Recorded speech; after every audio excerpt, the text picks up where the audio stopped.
नमस्ते सबसे, हाथ जोड़ के प्रणाम। एक नाच गीत लेके आए ही, कैसे लागे आप सब बताई हैं। मजाकिया गीत बा, हंसी मजाक वाला गाना।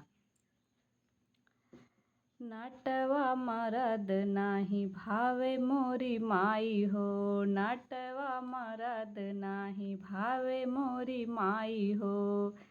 हे आंधी मैया पड़ू तोहरी पैया, हे आंधी मैया पड़ू तोहरी पैया। अरे नटवा का लैजा तू उड़ाए मोरी माई हो, नटवा का लैजा तू उड़ाए मोरी माई हो। छान है उड़ गए छप्पर उड़ गए सारी दुनिया, छान है उड़ गए छप्पर उड़ गए सारी दुनिया। अरे नटवा बैठी के छहाए मोरी माई हो, नटवा बैठी के छहाए मोरी माई हो। नटवा मरद नाही भावे मोरी माई हो।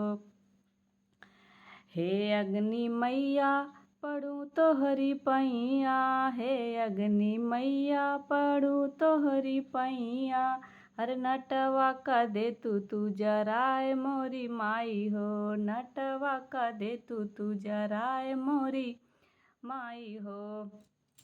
छान है जरगे छप्पर जरगे सारी दुनिया, छान है जरगे छप्पर जरगे सारी दुनिया।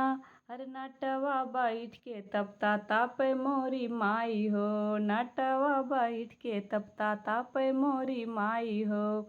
नटवा मरद नाही भावे मोरी माई हो, नटवा मरद नाही भावे मोरी माई हो।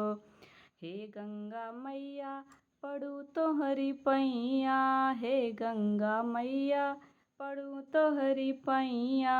अरे नटवा का लैजा तू बहाए मोरी माई हो, नटवा का लैजा तू बहाए मोरी माई हो। कंकर बह गए पत्थर बह गए सारी दुनिया, कंकर बह गए पत्थर बह गए सारी दुनिया। अरे नटवा बैठी के नहाए मोरी माई हो, नटवा बैठी के नहाए मोरी माई हो। नटवा मरद नाही भावे मोरी माई हो। हंसी मजाक का गीत था भाई, कैसा लगे जरूर से जरूर आप लोग बताना।